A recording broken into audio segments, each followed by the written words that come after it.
Hello everyone. Guys, बहुत सारे ऐसे व्यूअर्स हैं जो V3 में बहुत कंफ्यूज्ड होते हैं। एक तो वो मानते ही नहीं है कि V3 एडजेक्टिव का काम भी कर सकता है। V3 बिल्कुल एडजेक्टिव का काम करता है, आप ये मानिए। आप लोग V3 को कैसे जानते हो? आप जानते हो कि भैया या तो प्रेजेंट परफेक्ट टेंस में आएगा, जितने भी परफेक्ट वाले टेंस है, प्रेजेंट परफेक्ट हो गया V3 आएगा, पास्ट परफेक्ट हो गया V3 आएगा, फ्यूचर परफेक्ट हो गया V3 आएगा, या आप मानते हो कि पैसिव में V3 आएगा। लेकिन आप ये नहीं मानते हो कि भैया जो पैसिव नहीं है तब भी V3 है, यानी कि वो एडजेक्टिव भी हो सकता है। देखिए जरा स्क्रीन पर। तो मैंने यहां पर लिखा है कि V3 एडजेक्टिव का काम करेगा। मान लीजिए कि एक फ्रेज है, फ्रेज लिखा हुआ है कि अबैंडन्ड रबर फैक्ट्री। ये सारा मैंने न्यूज़पेपर से उठाया है, एकदम रियल है, मैंने अपने मन से कुछ भी नहीं दिया, न्यूज़पेपर में सब मिलते हैं। तो अबैंडन्ड रबर फैक्ट्री लिखा हुआ है, तो इस अबैंडन्ड को मैं क्या समझूं? ये तो एक छोटा सा फ्रेज है। अगर यहां पर मैं इसको सेंटेंस का रूप दे दूं, मैं बोलूं कि this is this is an abandoned rubber factory, अगर मैं ऐसे इसको लिख दूं तो अब ये क्या हो गया? अबैंडन्ड की स्पेलिंग गलत दिखा रहा है, हाँ जी। तो मैं इसको क्या समझूंगा? यहां पर तो इज लगा हुआ है कि दिस इज मतलब ये है, मैं प्रेजेंट की बात कर रहा हूं। ये क्या है? एक अबैंडन्ड रबर फैक्ट्री है। तो ये जो अबैंडन्ड आप यहां पर देख रहे हैं, ये क्या काम कर रहा है? अगर मैं ये अबैंडन ना बोलूं, मैं बोलूं कि this is a rubber factory, फिर ये एन हटाना पड़ेगा, this is a rubber factory, यानी कि एक रबर फैक्ट्री है। मैं कह रहा हूं कि ये अबैंडन्ड रबर फैक्ट्री। तो इस रबर फैक्ट्री के बारे में ये कुछ बता रहा है। कौन सा रबर फैक्ट्री है, कैसा रबर फैक्ट्री है, अच्छा है, बुरा है, अट्रैक्टिव है, कैसा है? तो अबैंडन्ड है। अबैंडन्ड का मतलब होता है कि त्याग दिया गया है, अब उसमें कुछ भी नहीं होता है, उसको छोड़ दिया गया कि जा, अब तेरे से मेरा लेना देना नहीं है। मतलब एक ऐसी फैक्ट्री है रबर की जो कि त्यागा हुआ है, छोड़ दिया गया है, उसमें अब कोई काम धंधा नहीं होता है, तो वो अबैंडन्ड हो गया, अबैंडन्ड। तो ये थर्ड फॉर्म है, लेकिन ये काम क्या कर रहा है? एडजेक्टिव का है। अगर मैं इसको एडजेक्टिव की तरह काम ना लूं, अगर ये वर्ब की तरह काम होता तो कैसे होता? ऐसे होता कि I have abandoned this rubber factory. अगर मैं सेंटेंस को ऐसे लिखता तो यहां पर ये जो अबैंडन्ड है, अब ये कौन सा काम कर रहा है? तनिक बताइए भैया। यहां पर आप देख रहे हैं आई सब्जेक्ट है, हैव हमारा हेल्पिंग वर्ब है, और अबैंडन्ड इसके लिए मेन वर्ब का काम कर रहा है, यानी कि प्रेजेंट परफेक्ट टेंस बना रहा है कि आई हैव अबैंडन्ड, मैंने त्याग दिया है। क्या चीज? This rubber factory. ये जो रबर फैक्ट्री है ना, इसको मैंने हमेशा के लिए छोड़ दिया है, त्याग दिया है। वही अबैंडन्ड यहां पर वर्ब का काम कर रहा है, एक्शन का काम कर रहा है, कुछ परफॉर्म हुआ है। आई, ये जो आई नाम का व्यक्ति है, इसने कुछ परफॉर्म किया है। क्या परफॉर्म किया है? अबैंडन कर दिया है, छोड़ दिया है किसी चीज को। यही अबैंडन V3 है। ये आप स्वीकारते हैं, ये आपको पता है कि हाँ हाँ प्रेजेंट परफेक्ट है, चुका चुकी, लिया दिया कर लेते हैं आप। लेकिन अगर ऐसे आ जाए कि this is an abandoned rubber factory, तब कहते पता नहीं ये शायद गलत दे दिया, ऐसा कैसे हो गया? इसको आप समझिए कि कई बार वो जो V3 है वो किसी की क्वालिटी बताएगा, ये एक क्वालिटेटिव एडजेक्टिव बनेगा, ये उसके बारे में कुछ विशेषता बताएगा। देखिए जैसे, अच्छा इसी को अगर मैं पैसिव कर दूं तब भी आप मान लेंगे। मैं अगर ऐसे बोल दूं कि this rubber factory has been abandoned type करना थोड़ा मुश्किल होता है, तो this rubber factory has been abandoned, अगर मैंने इसको यहां पर ऐसे कर दिया तो ये पैसिव है, इस रबर फैक्ट्री को त्याग दिया गया है, हैज बीन है, प्रेजेंट परफेक्ट का पैसिव है। यहां तक भी आपको स्वीकार है। तो आपको पता है कि पैसिव में भी थर्ड फॉर्म लगता है, और जितने भी परफेक्ट टेंस है, present perfect, past perfect, future perfect, या जितने भी मॉडल्स में ले लूं, उन सब में थर्ड फॉर्म लगते हैं। जैसे should have gone, should have eaten, third form लगते हैं, वो सब आपको पता है। लेकिन उसके अलावा जो थर्ड फॉर्म है वो भैया एडजेक्टिव है, मानिए। देखिए मैंने यहां पर लिखा है कि डिलैपिडेटेड फैक्ट्री। अब डिलैपिडेटेड का मतलब होता है क्या? जीर्ण शीर्ण, फटा टूटा, मतलब अजीब सी हालत, मतलब खंडर जैसी हालत। तो आप क्या बोलेंगे? Dilapidated. Oh this house is dilapidated, this room looks dilapidated. तो यहां पर जो आप डिलैपिडेटेड बोल रहे हैं वो क्या है? एक एडजेक्टिव है। अब इस पर आप जब वाक्य बनाएंगे तो वाक्य आप कैसे बनाएंगे? या तो आप कहेंगे कि भैया ये जो फैक्ट्री है ये डिलैपिडेटेड है, तो आप कैसे बोले कि दिस फैक्ट्री इज डिलैपिडेटेड। अब अगर मैं ऐसे बोल दूं ना डिलैपिडेटेड, एक मिनट जरा, तो न जाने कितने ऐसे लोग होंगे वो कहेंगे ना जी ना, ये तो प्रेजेंट इंडेफिनिट का पैसिव लागे है मन ने, दिस फैक्ट्री इज डिलैपिडेटेड। भैया जरूरी नहीं है कि ये पैसिव ही है, हालांकि पैसिव भी प्रेजेंट इंडेफिनिट का इसी तरीके से दिखता है, इसी तरीके से दिखता है, the food is cooked daily, रोज खाना पकाया जाता है। लेकिन अगर कोई बंदा आपको कुछ कह रहा है तो उसके एक्सप्रेशन से, उसके उस पिछले बैकग्राउंड से जो बातें चल रही है उससे आपको पता चलता है ना कि पैसिव वाली फीलिंग में बोल रहा है कि क्या बोल रहा है। अगर मैं यहां पर एक कुर्सी को उठाता हूं, मैं यहां पर एक चेयर को उठाता हूं, मैं कहता हूं कि this chair is broken, this chair is broken, तो फिर मैं क्या कहना चाह रहा हूं? तो दिस चेयर इज ब्रोकन, ये तो प्रेजेंट इंडेफिनिट का पैसिव भी हो गया। तो क्या मैं ये कह रहा हूं कि इस कुर्सी को तोड़ा जाता है, या मैं ये बताने की कोशिश कर रहा हूं कि भैया कुर्सी टूटी हुई है, दिस चेयर इज ब्रोकन, अबे don't sit here, don't sit on this chair is broken, you might fall down, ये मैं कहना चाह रहा हूं। तो तनिक तनिक समझिए, बातों को समझिए गाइस, ओके।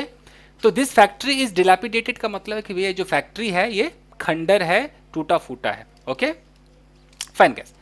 और देखिए डेवलप्ड कंट्री, आपने खूब सुना होगा डेवलप्ड कंट्री, तो यहां पर डेवलप्ड क्या है? हमने किसी चीज को डेवलप नहीं किया है, हम ऐसा नहीं दिखा रहे, हम कह रहे कि कंट्री डेवलप्ड है, यानी कि विकसित है, इसका विकास पहले से हुआ पड़ा है, यानी कि हम इस देश के बारे में कुछ बता रहे हैं, उसकी विशेषता बता रहे हैं। तो विशेषता बताने के लिए जरूरी नहीं खाली गुड ही होगा, गुड कंट्री, अट्रैक्टिव गर्ल, तो खाली ऐसे शब्द नहीं होंगे, ऐसे भी शब्द होंगे जो V3 में दिखाई देंगे। डेवलप्ड कंट्री इसका मतलब है, और इस V3 का मतलब क्या है? हुआ पड़ा। एडजेक्टिव तो है लेकिन हिंदी क्या होगी कि काम हो चुका है, कंप्लीटेड एक्शन को दिखाएगा। डेवलप्ड कंट्री का मतलब है कि डेवलपिंग का काम हो चुका है। डिलैपिडेटेड फैक्ट्री का मतलब है कि डिलैपिडेट हो चुका है, यानी कि डन है एकदम। अगर अबैंडन्ड का मतलब है कि अब उसको छोड़ने का काम हो चुका है, तो कंप्लीटेड एक्शन दिखाएगा ये जो एडजेक्टिव है, याद रखिएगा, ओके। आप इसको अगर अलग टेंस में बोलेंगे वर्ब के रूप में, तो आई हैव, ओके, डेवलप्ड ऐसे करके बोलेंगे ना कि मैंने इस चीज को डेवलप कर दिया है, I have developed blah blah things, I have developed it, तो ये आपका प्रेजेंट परफेक्ट टेंस कहलाएगा। लेकिन अगर कोई ऐसे बोल दे कि this is a developed country, तो आप समझ जाएंगे कि अच्छा ये जो है ये एडजेक्टिव है। जैसे एक न्यूज़पेपर में लिखा हुआ था कि फ्रीड स्टूडेंट एक्टिविस्ट, तो यहाँ पर फ्रीड का क्या मतलब है? फ्रीड का मतलब है कि उसको फ्री कर दिया गया, आज़ाद कर दिया गया, रिलीज कर दिया गया, तो फ्री को फ्रीड कर दिया। तो फ्रीड यहां पर क्या बता रहे हैं? फ्रीड एक एडजेक्टिव हो गया, ये स्टूडेंट एक्टिविस्ट कोई था या थी उसके बारे में बता रहा है कि उसको फ्री कर दिया गया है, तो फ्री किया हुआ। जब थर्ड फॉर्म में एडजेक्टिव होगा तो उसका मतलब क्या होगा कि वो जो एक्शन जो आप देख रहे हैं जो थर्ड फॉर्म में है वो डन हो चुका है। जैसे ब्रोकन चेयर, अब मैं बोलूं कि this is a broken chair, okay, अगर मैं यहां पर बोलता हूं कि this is a broken chair, या मैं ऐसे बोलूं कि दिस चेयर इज ब्रोकन, तो इन दोनों ही सूरतों में मैं ये कहना चाह रहा हूं कि कुर्सी भैया टूटी हुई है। यह एक टूटी हुई कुर्सी है या यह कुर्सी टूटी हुई है, बात तो टूटी हुई की हो रही है। तो यहां पर ब्रोकन का मतलब है कि काम हुआ पड़ा है, यानी कि ब्रेक से ब्रोकन बना, तो ब्रेक होने का काम डन है, कंप्लीटेड है। तो एक्शन कंप्लीटेड है, तो किसी नाउन के आगे उस कंप्लीटेड को लगा देंगे तो ऐसा लगेगा कि इस नाउन के साथ ये हुआ पड़ा है, समझ रहे हैं आप? तो यानी कि ये जो चेयर है, चेयर से पहले मैंने ब्रोकन लगाया, तो इस चेयर के साथ ही ब्रेक का एक्टिविटी हो चुका है, तो अभी ब्रोकन है, टूटने का काम हो गया, अब तो टूटा हुआ है, ये टूटी हुई कुर्सी है, इस तरीके से। इंजर्ड मैन है, तो आदमी इंजर्ड है, यानी कि उसके घायल होने का प्रोसेस हो गया है, अब जो उसकी अवस्था है भैया वो एक घायल की अवस्था है। इस कुर्सी की अभी जो अवस्था है ये एक टूटी हुई अवस्था है। तो ये जो एडजेक्टिव है ये स्टेट ऑफ बीइंग को बताता है, ना कि एक्शन को बताता है। एक्शन को नहीं बताता, स्टेट ऑफ बीइंग को बताता है। एक्शन तो इसके साथ हो लिया जी, होने के बाद इसकी अवस्था ऐसी है कि टूटी हुई है। इंजर्ड मैन है, घायल तो ये हो गया, अब जो मुझे दिख रहा है वो घायल दिख रहा है, यानी कि अभी जो प्रेजेंट की जो अवस्था है वो घायल है। मैं कहानी सुनाऊंगा कि कल वो घायल था, तो जब मैंने देखा तो घायल था, घायल होने का प्रोसेस हो चुका होगा पहले, जब मेरी आंखें उस पर पड़ी तो भैया बंदा घायल पड़ा हुआ था, इंजर्ड, समझ रहे? जैसे कि डिस्टर्ब्ड बॉय, मैं एक लड़के को देखता हूं, मैं कह रहा हूं यार ये तो बड़ा डिस्टर्ब्ड है, ये तो डिस्टर्ब्ड लग रहा है। तो डिस्टर्ब्ड लग रहा है इसका मतलब क्या कि डिस्टर्ब होने का, परेशान होने का काम हो चुका है, अब वो परेशान हो चुका है, तो अब उसकी अवस्था क्या हो गई जी? डिस्टर्ब्ड। बंदा क्या है जी? डिस्टर्ब्ड है बंदा। ओके, आप कभी भी गलती से ऐसी इंग्लिश नहीं बोल सकते कि आई एम डिस्टर्ब। अगर आप ऐसे इंग्लिश बोलते हैं तो ये गलत है, ये रॉन्ग है। आप ऐसे कैसे कह सकते हैं आई एम डिस्टर्ब? आपको पता है कि डिस्टर्ब, डिस्टर्ब ये एक वर्ब है। इसकी अगर मैं हिंदी देखूं, एक मिनट जरा, अगर मैं इसकी हिंदी देखूं तो इसका मतलब है कि परेशान करना। ओके, और अगर मैं इसमें ऐसे कर दूं डिस्टर्ब्ड, तो ये अब वर्ब नहीं रहा, ये क्या हो गया? एडजेक्टिव। इसकी हिंदी क्या हो गई? परेशान। ठीक है, अब अगर आपको बोलना है, आपको बोलना है कि भैया मैं परेशान हूं यार, मैं परेशान हूं, तो आप क्या बोलेंगे? आप ऐसे बोलेंगे कि आई एम डिस्टर्ब। अगर आप ऐसे बोलेंगे तो डिस्टर्ब का मतलब तो होता है परेशान करना, इसमें करना लगा हुआ है। तो इसका क्या मतलब हो गया कि मैं परेशान करना हूं? आप परेशान करना है या आप परेशान हैं? सोच लीजिए पहले। आप अगर परेशान है तो सिर्फ परेशान बोलने के लिए आपको थर्ड फॉर्म वाला एडजेक्टिव लगाना पड़ेगा, डिस्टर्ब्ड। तो आई एम डिस्टर्ब्ड होगा, ये करेक्ट अंग्रेजी है। न जाने कितने प्रतिशत भारतीय और कितने प्रतिशत पूरी दुनिया में लोग गलत बोलते होंगे। मैं खूब सुनता हूं, अरे यार मैं बड़ा डिस्टर्ब हूं यार, मैं बड़ा डिस्टर्ब हूं यार। जैसे यहां पर लिखा हुआ है स्टोलन बाइक। अब स्टोलन बाइक का मतलब क्या है? यानी कि ये जो बाइक है इसके बारे में कुछ बताया जा रहा है। कैसी बाइक है? अगर मैं बोलूँ good bike, attractive bike, fascinating bike, ये सब क्वालिटी बता रहा है। तो जैसे आप गुड बाइक को स्वीकार लेते हो, वैसे स्टोलन बाइक का मतलब है चुराया हुआ। यानी कि स्टील का प्रोसेस डन हो गया। स्टील मतलब चुराना, चोरी करने का प्रोसेस खत्म होकर के ये चुराई हुई बाइक है। स्टोलन बाइक यानी कि चुराया हुआ जो माल होता है ना, स्टोलन प्रोडक्ट्स, तो ये स्टोलन बाइक है, मतलब चोरी की बाइक, चुराई हुई बाइक। यहां पर लिखा हुआ है मैंगल्ड कार। तो कार के बारे में बता रहा है। कार कैसी है? अच्छी है, बुरी है, कलरफुल है, मैंगल्ड है। मैंगल्ड का मतलब है कि डैमेज्ड है। मैंगल्ड का मतलब है कि एकदम उसकी वाट लग गई है, कहीं से वो कभी इधर टेढ़ा हो गया, उधर पिचक गया है, मैंगल्ड हो गया, क्षतिग्रस्त कार है ये। तो जब आप इसको एडजेक्टिव के रूप में यूज करोगे तो सेंटेंसेस कैसे बनते हैं? सेंटेंसेस कैसे भी बनेंगे वो हमेशा ये बताएगा कि गाड़ी जो है वो क्षतिग्रस्त है, क्षतिग्रस्त थी, क्षतिग्रस्त होगी, क्षतिग्रस्त हो रही है, ऐसे बताएगा। आप ये नहीं बता रहे हो कि मैंने क्षतिग्रस्त कर दिया, तब तो वर्ब हो जाएगा। अगर आपने बोला, अपने गाड़ी को देखा, आप कह रहे हो दिस कार इज मैंगल्ड, आपने एक ऐसे सेंटेंस बोला। बेशक मैंगल्ड को आपने इधर लगा दिया है, कार के बगल में नहीं लगाया है, तब भी दिस कार इज मैंगल्ड का मतलब है कि ये कार है। क्या है ये कार? कैसी है ये कार? क्षतिग्रस्त है, ये दिखा रहा है। तो यहां मैंगल्ड का मतलब है क्षतिग्रस्त। आप अगर ऐसे बोलते हो कि a mangled car was parked there, तो यहां पर आप क्या कर रहे हो? यहां भी आपने मैंगल्ड बोल दिया, यहां भी आप वही कह रहे हो कि एक क्षतिग्रस्त कार वहां पर पार्क्ड थी, पार्क किया हुआ वहां पर था। तो ये मैंगल्ड क्या है? कार के बारे में बता रहा है। अगर मैं ऐसे बोलूं कि this car will get mangled, mangled, एक मिनट, तो यहां पर मैं क्या दिखाना चाह रहा हूं कि ये कार जो है वो हो जाएगी, क्या हो जाएगी? मैंगल्ड हो जाएगी, यानी कि क्षतिग्रस्त हो जाएगी। इस हर जगह ये एडजेक्टिव का काम कर रहा है। मैं आपको थोड़ा सा बता दूं यहां पर गाइस कि जब हम इज लगाते हैं, आर एम लगाते हैं, मान लीजिए अगर मैं ऐसे बोलता हूं, आई होप कि आप बोर नहीं हो रहे, क्लियर हो रहा होगा। इज आर एम हम लगाते हैं तो हम इसको प्रेजेंट टाइम में दिखाते हैं। प्रेजेंट टाइम में दिखाते हैं कि बंदी की अवस्था क्या है, स्टेट ऑफ बीइंग, चाहे वो लड़का हो, लड़की हो, इंसान हो, जानवर हो, कुछ भी हो, कोई भी नाउन हो, उसकी अवस्था बताते हैं, तो इज आर एम लगाते हैं। ओके, जैसे आपने बोला कि ही इज मैरिड, तो इसका मतलब क्या है? ही हमारा सब्जेक्ट है, इज क्या है? वर्ब है, और मैरिड क्या है? ये एक एडजेक्टिव है। मैरिड का मतलब विवाहित, वो विवाहित है, तुरंत आपने बता दिया। ठीक है जी, प्रेजेंट है। यही अगर पास्ट होता तो आप कैसे करते? आप वाजवर लगाते।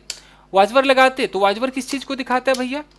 ये पास्ट टाइम को दिखाएगा और पास्ट टाइम में आप स्टेट ऑफ बीइंग की बात कर रहे हैं। स्टेट ऑफ बीइंग का मतलब है कोई एक्शन नहीं होता है, एक अवस्था बता रहे हैं। आप कह रहे हैं कि यार मैंने एक लड़की को देखा, वो तो शादीशुदा थी, शी वॉज मैरिड। ठीक है, तो अगर मैं कहता हूं कि शी वॉज मैरिड, वो शादीशुदा थी। शी इज मैरिड, प्रेजेंट के अंदर वो शादीशुदा है, शी इज मैरिड, शादीशुदा है। फ्यूचर के अंदर कि she will be married, will be married, वो शादीशुदा होगी। ठीक है, तो ये सब यहां पर मैरिड जो है क्या काम कर रहा है, एडजेक्टिव का काम कर रहा है। लेकिन जब आप अचानक से उसकी स्टेट को परिवर्तित होते हुए दिखाएंगे, अभी अगर मैं किसी को देख रहा हूं कि वो बंदा खुश है, ओके, कोई बंदा उदास है, लेकिन अगर मेरे आंखों के सामने वो खुश है और अचानक वो उदास हो गया, तो मेरे सामने क्या हुआ, स्टेट के अंदर परिवर्तन हुआ, कुछ चेंज हुआ। अब उस चेंज ऑफ स्टेट को जब दिखाएंगे भैया, तो आपको गेट का इस्तेमाल करना पड़ेगा। एकदम लिखवा लीजिए, गारंटेड, गेट का इस्तेमाल करना पड़ेगा। अब आप कहोगे कि भैया उस लड़की की शादी हो रही थी कल, तो वो शादीशुदा थी, स्टेट आपको दिख रहा है शादीशुदा थी, वो शादीशुदा है, स्टेट उसका दिख रहा है, लेकिन उसकी शादी हो रही है, यानी कि कुंवारी शादीशुदा बन रही है, परिवर्तन हो रहा है, उसके स्टेट में परिवर्तन हो रहा है। वो कुंवारी है और उसकी शादी हो रही है, तो अब क्या हो रहा है, परिवर्तन हो रहा है, स्टेट चेंज हो रहा है। तो जब स्टेट चेंज होगा, जब अवस्था चेंज होगा, तो उसके लिए कोई तो हथियार चाहिए ना जो दिखाए, वो गेट है, जीईटी गेट है। देख लीजिए, उसकी शादी हो रही थी, शी वॉज गेटिंग मैरिड। तो गेटिंग मैरिड का मतलब है कि अब वो कुंवारी से मैरिड की में परिवर्तित हो रही थी। ये है अंग्रेजों का स्टाइल। हिंदी में आप सोचोगे उसकी शादी हो रही थी, अंग्रेजों का मतलब है कि ये मैरिड का जो प्रोसेस है उसको वो बंदा उसमें घुस रहा था, मतलब वो बदल रहा था, उसका परिवर्तन हो रहा था। जैसे मैं अचानक बोलूं कि शी वॉज हैप्पी, वो खुश थी, बट सडनली शी गॉट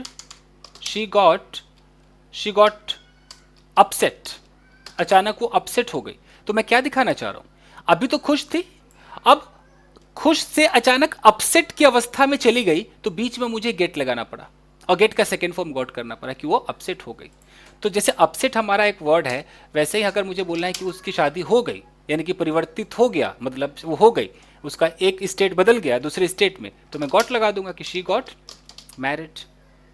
तो ये स्टेट बताने के लिए कि उसकी तो शादी हो गई यार। अगर मैं यहाँ गॉट ना बोल के सीधा बोलूँ कि शी वॉज मैरिड, तो क्या दोनों में आप फर्क नहीं देख पा रहे हैं? गॉट मैरिड क्या फीलिंग दे रहा है? गॉट मैरिड की अगर आप हिंदी भी करने बैठेंगे तो इसका मतलब क्या है कि उसकी शादी हो गई, यानी कि कुछ हुआ, कुछ प्रोसेस, कुछ तो बदला। और शी वॉज मैरिड, वो शादीशुदा थी, इसमें कुछ बदलता हुआ लग रहा है? नहीं, वो शादीशुदा थी लेकिन उसकी शादी हो गई, अब उसकी शादी हो रही है, वो उसकी शादी हो रही है, उसकी शादी होगी, ये सब जब आप बोलते हो परिवर्तन होता है। तो आप यहां पर मुझे बताओ कि अगर मैं बोल दूं कि ही गॉट शॉक्ड और ही वॉज शॉक्ड, क्या मतलब है दोनों का, क्या फर्क है? ही वॉज शॉक्ड का मतलब है कि वो सदमे में था, यहां पर शॉक्ड एडजेक्टिव है, वो सदमे में था। और ही गॉट शॉक्ड का मतलब है कि वो अचानक, मतलब अच्छा था, अचानक सदमे में आ गया। ही गॉट शॉक्ड मतलब उसने किसी को देखा होगा और एकदम शॉक्ड हो गया होगा, तो सदमे वाला हो गया। तो ये जो एडजेक्टिव है ना, ये गेट के साथ लग के भी बहुत सारा खेल दिखाते हैं, परिवर्तन को दिखाते हैं, यही मैं कहना चाह रहा था। चलिए, जैसे यहां पर सोल्ड कार लिखा हुआ है, तो सोल्ड यहां पर क्या है, एडजेक्टिव है। कौन सी कार की बात हो रही है, बेची हुई car, sold car. Shocked man, कैसी आदमी, कैसा आदमी है, अजीब हो गया हिंदी बोलना, कैसा आदमी है, शॉक्ड आदमी है, शॉक्ड आदमी यानी कि शॉक हुआ पड़ा है। सरप्राइज्ड लेडी, कैसी लेडी है, तो चकित है, वो पहले से चकित है, तो ये सरप्राइज्ड यहां पर एडजेक्टिव है। नहीं तो ऐसे होता कि मैं तुम्हें सरप्राइज कर दूंगा, आई विल सरप्राइज यू, यानी कि इसका सरप्राइज का मतलब होता है किसी को चकित कर देना, तो मैं तुम्हें सरप्राइज कर दूंगा, इस तरीके से। वो सरप्राइज हो गई, तो शी गॉट, और यहां पर हमें लिखना पड़ेगा सरप्राइज्ड, यानी कि वो क्या हो गई, तो चकित हो गई, ये चकित क्या है? एडजेक्टिव है। शी क्या है? सब्जेक्ट है। गॉट क्या है? वो परिवर्तन को दिखाने के लिए सेकेंड फॉर्म लगा है कि वो हो गई। क्या हो गई? फलाना। फलाना क्या है? एडजेक्टिव है, सरप्राइज्ड। उसी तरीके से कंफ्यूज्ड गर्ल, यानी कि वो लड़की तो कंफ्यूज्ड है। कंफ्यूज्ड है, कंफ्यूज्ड का मतलब क्या है कि वो बिल्कुल सूझबूझ उसकी अजीब हो गई, मतलब वो चकराई हुई है, कंफ्यूज्ड है। आप किसी को देखकर कह सकते हैं कि she is a confused confused girl. तो ये करेक्ट इंग्लिश है। अगर आप यहां पर कहते हैं कि she is a confuse girl, तो ये गलत है। आप कंफ्यूज नहीं कह सकते, आपको कंफ्यूज्ड कहना पड़ेगा। कंफ्यूज्ड कहना पड़ेगा, ठीक है जी। कंफ्यूज आप कब बोलेंगे? जब टेंस के रूप में होगा, वर्ब के रूप में होगा कि यार मैं तुझे कंफ्यूज कर दूंगा भाई, आई विल कंफ्यूज यू, ये करेक्ट है। तूने तो मुझे कंफ्यूज कर दिया भाई, यानी कि यू कंफ्यूज्ड मी, ये पूरा वर्ब है। यहां जो कंफ्यूज्ड आप देख रहे हैं ये वर्ब है, लेकिन आई एम कंफ्यूज्ड यहां पर वो एडजेक्टिव है। मैं हूं, क्या हूं? कंफ्यूज्ड हूं, चकराया हुआ हूं। तो मैं बता रहा था कि एक तो आपको ये ऐसे दिखाई देगा जो थर्ड फॉर्म है, तो आप समझ जाएंगे भैया कि एडजेक्टिव है। न्यूज़पेपर में और कैसे कैसे दिखाई देगा देख लेते हैं। कुछ आपको न्यूज़पेपर में ऐसे दिखाई देगा, अगर अब तक आप टिके हुए मेरे साथ तो आपको, अब आप ये देखिए, आपको कहीं दिखाई देगा issued by, implemented by, given by, released by, levelled by, motivated by, led by, conducted by, organised by, written by, न जाने कितने बाय आपको दिखाई देंगे और देंगे ही देंगे, गारंटी ले लीजिए। आप न्यूज़पेपर पढ़ के देख लीजिए, कहीं ना कहीं आपको दिखाई जरूर देने वाला है। ये भी एडजेक्टिव है, ये भी एडजेक्टिव है। कैसे? देखिए, यह लिखा है कि अकॉर्डिंग टू द नोटिस, और ध्यान से देखिएगा, according to the notice, notice के बाद यहां लिखा है कि इशूड बाय JNU, और फिर ब्ला ब्ला ब्ला ब्ला ब्ला ब्ला कुछ भी लिखा हो। तो यहां पर ये इशूड बाय क्या काम कर रहा है, किसके बारे में बता रहा है? ये इस नोटिस के बारे में कुछ बता रहा है। नोटिस के इधर नहीं लगा है, नोटिस के इधर लगा है, इस तरफ लगा है, लेकिन ये बता रहा है कि अकॉर्डिंग टू नोटिस, उस नोटिस के द्वारा। कौन सा नोटिस? नोटिस को मॉडिफाई कर रहा है कि वो नोटिस जिसको इशू किया गया था JNU के द्वारा, इसी चीज को, ये जो आप देख रहे हैं ना इशूड, ये आपका V3 है, यानी कि पास्ट पार्टिसिपल है, और यहां से जो वाक्य बनेगा वो क्लॉज बनेगा। इसको बोलते हैं participle clause. Past participle clause काम एडजेक्टिव का करेगा। ये अगर मैं, सॉरी क्लॉज में कह रहा हूं, past participle phrase, I am so sorry, मैं क्लॉज कह रहा था इसको, सो सॉरी। फिर से देख लीजिए, इशूड बाई जो है ये एक फ्रेज बनेगा, पास्ट पार्टिसिपल फ्रेज। क्लॉज जब बनता है तो ऐसे होता है, मुझे माफ कीजिएगा मैंने इसको क्लॉज बोल दिया, न जाने कितनी बार बोल दिया होगा, क्योंकि एक एक शब्द जो मैं बोलूंगा वो बहुत मैटर करेगा, तो कभी जुबान स्लिप हो जाए तो आप तक गलत इंफॉर्मेशन न पहुंच जाए। तो अकॉर्डिंग टू द नोटिस, अगर मैं इसको चाहूं तो ऐसे लिखूं कि विच वॉज इशूड बाई JNU, वही चीज है, ये सब कुछ वही है। यहां मैंने लगा दिया विच वॉज इशूड बाई JNU। अब आप देखेंगे ये क्लॉज है, अब एकदम करेक्ट है, क्लॉज है ये। क्यों? यहां पर एक रिलेटिव प्रोनाउन लगा हुआ है। तो कई बार इतने बड़े सेंटेंस को, मतलब क्लॉज को तोड़ करके फ्रेज में कन्वर्ट करते, रिड्यूस कर दिया जाता है, तो आपको यहां पर पास्ट पार्टिसिपल फ्रेज दिखाई देगा। देख लीजिए दोनों सेम है।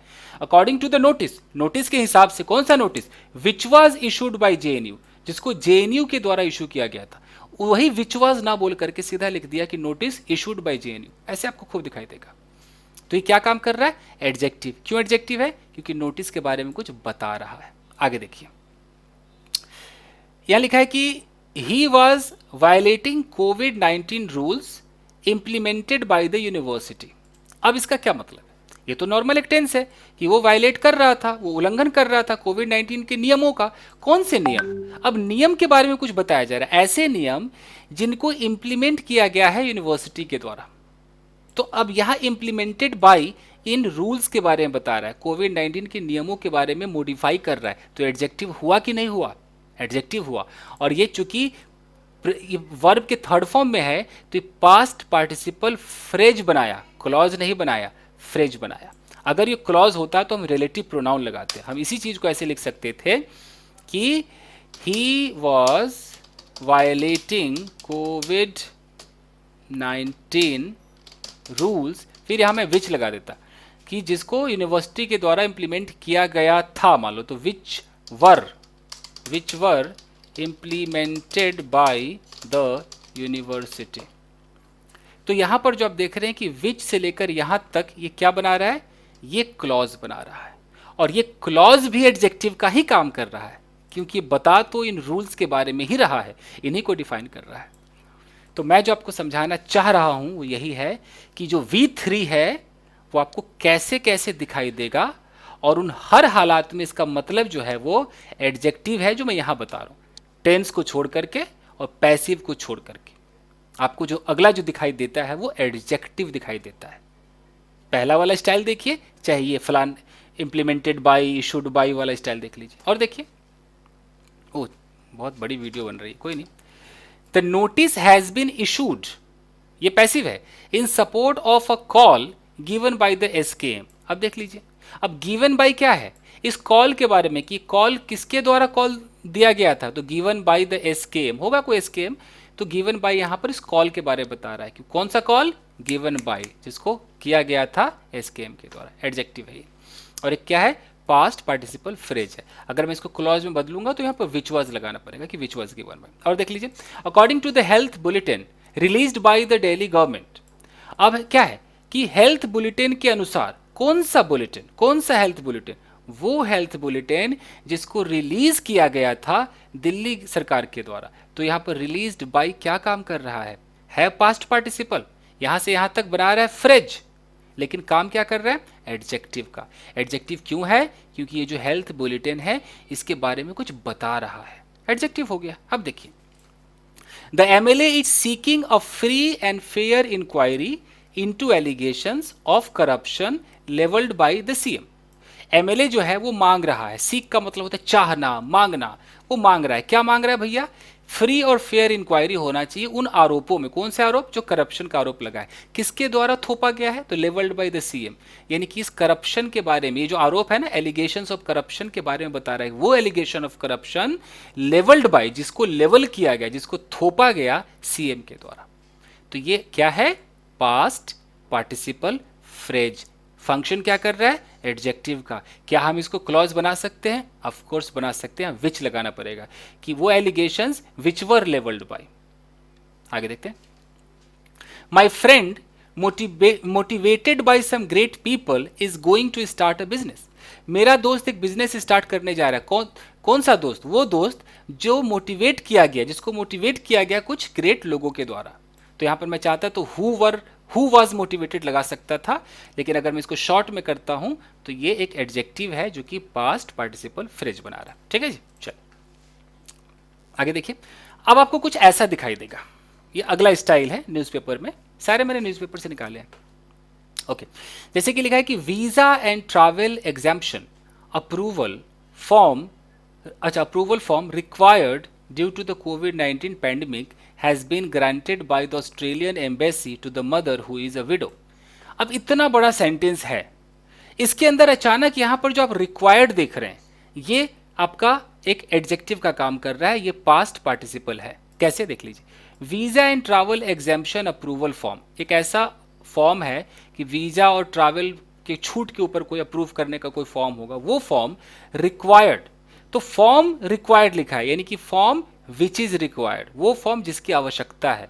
तो ये फॉर्म के बारे में बता रहा है कि कौन सा फॉर्म, विच इज रिक्वायर्ड, किसके द्वारा, ड्यू टू द कोविड-19 पैंडेमिक, कोविड-19 पैंडेमिक के कारण जो फॉर्म चाहिए, हैज़ बीन गारंटेड, उसको गारंटेड मतलब उसको मंजूरी मिल गई है ऑस्ट्रेलियन एम्बेसी के द्वारा, टू मदर, उस माँ को, हु इज अ विडो, जो कि विडो है।